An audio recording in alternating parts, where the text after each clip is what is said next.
ဖြစ်မရနိုင်ခင်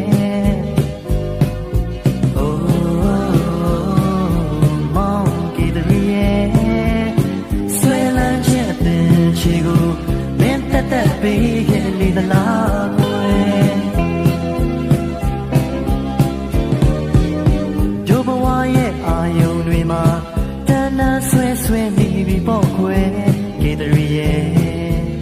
မလန်းဝန်းတဲ့ချီရတဲ့စုံဟာမင်းတပင်းနာရှိလျက်ပါပဲ